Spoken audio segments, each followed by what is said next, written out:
Hey guys, good to see you again. I'm standing here with Scott, homeowner, just had a pond built by his local landscaper guys. We're gonna check it out and let me show you what happens here.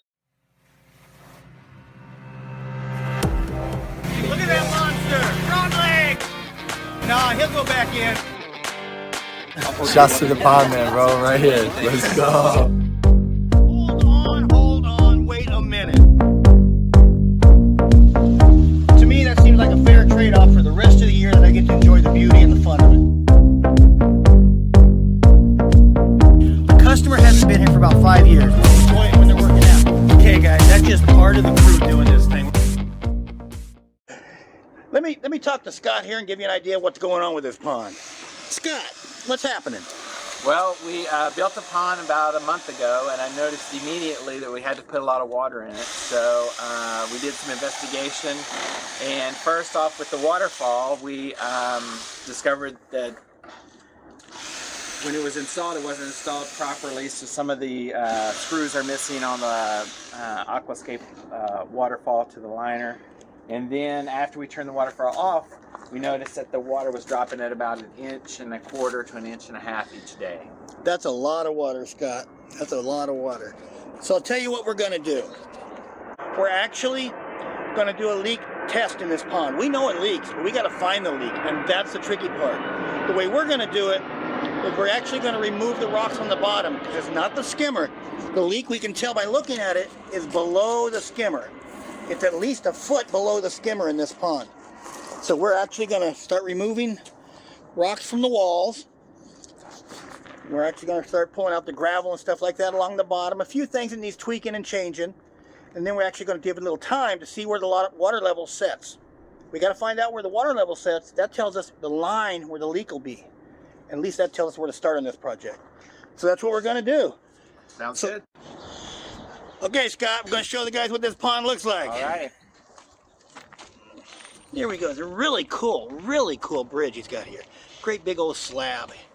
This thing's about 7 feet long, 3 feet wide. Nice deep pond. Has the logs, the plants. Waterfall coming up here from great big old bio falls. Plumbed in, gonna be running full time. Look at this stump over here, guys. Look at this guy. This is gonna be gorgeous. That monster is gonna stick out of the water probably 6-8 inches. Fish will love behind there, and if you get turtles and stuff in here, this is gonna be nice. All right, guys. I'll show you what it looks like next time I see it. Okay, it's been a few days since we were here. The water level has stopped at that spot. You can see the air, so we know the leak is along the edge somewhere at that spot. So what we're gonna do is start removing rocks. We're actually gonna start on this end, down in here, because the customer, Scott, seems to believe it's in this area.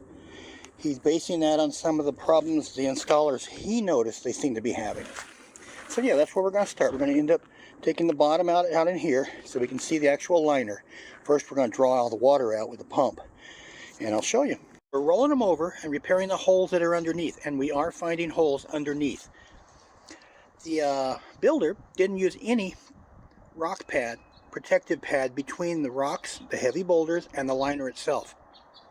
So what they did when they laid the rocks, the boulders on it, it punctured it, it grinded into it, and made holes in it.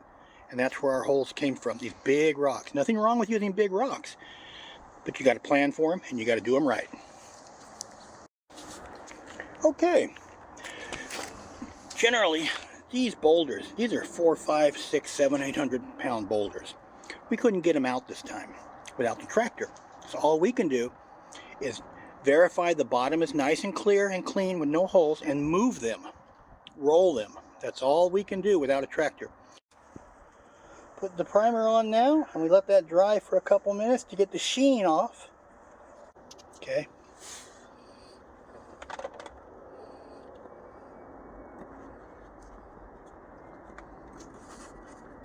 There you go. We are emptying this thing out. We are patching holes in the bottom, and then we are going to fill it back up, and it'll be brand new. This is what happens when the wrong person builds your pond.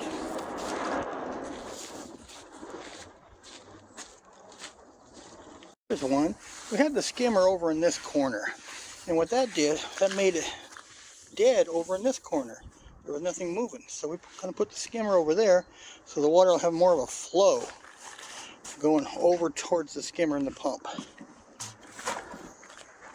To show you what's going here. See, there we go.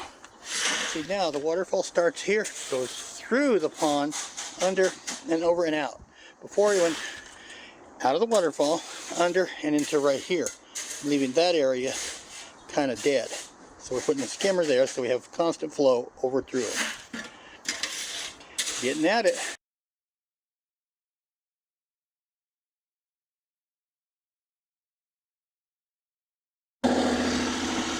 Okay, here's what we're having to do. Pull all these rocks out, then we can put them back in the way we want. Okay guys, this thing is 99.9999% done. Look at that waterfall.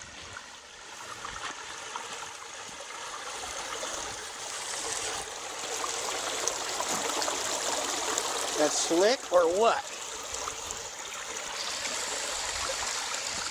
There's that big old root ball. Gonna plant stuff growing in there. Comes under the bridge. Comes around here. Look how slick the skimmer area is now. Right in there, just tucked away. So that's nice and clean. There it is.